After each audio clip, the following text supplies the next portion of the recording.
You said you had to fight to get into the hospital. Did they ever let you in? At the beginning, no.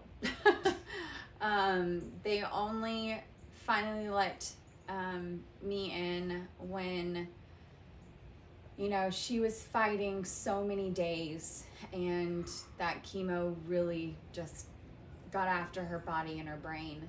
And my dad was able to be in with her, so they only let one person in, and so they were able to let Dad be there, which was incredible because she needs her husband, she needs her family, she needed her whole family there.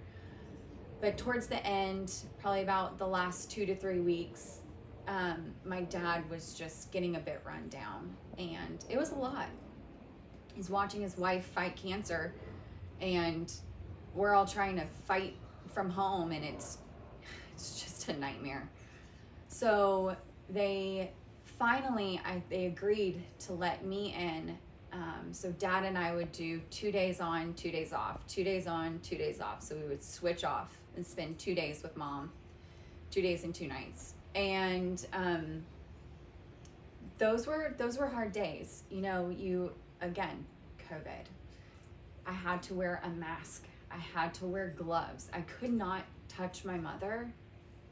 I couldn't hug my mother.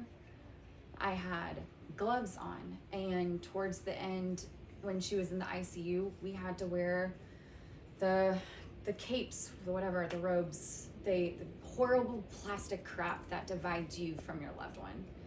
And it was awful.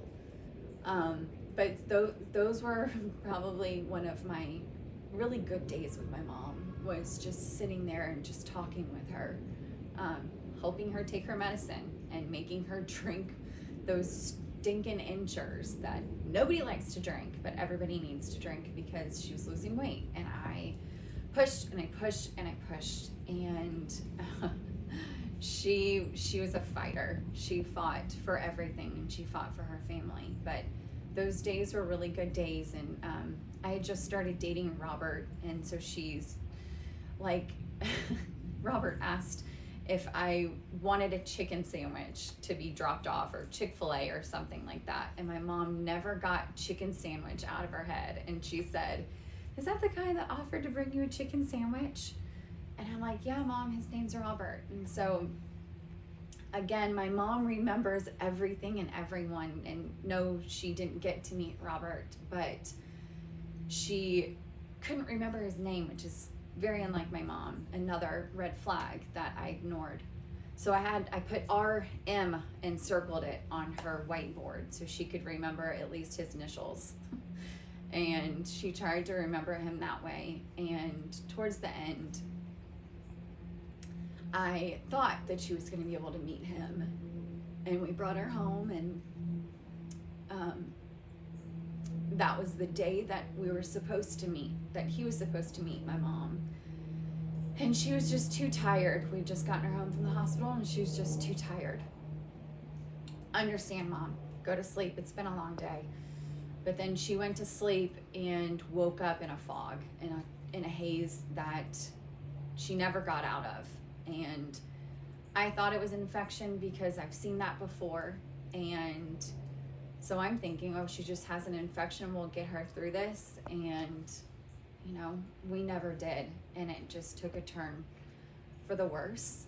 And that was those were the last couple of days that I had with my mom. And they were horrible. But we did get to be with her, and it was just a struggle with COVID. And looking back, I wish that those doctors would have let us in for a longer period of time, and not the gloves, and we can hug her and kiss her and see her, and we always had some sort of covering.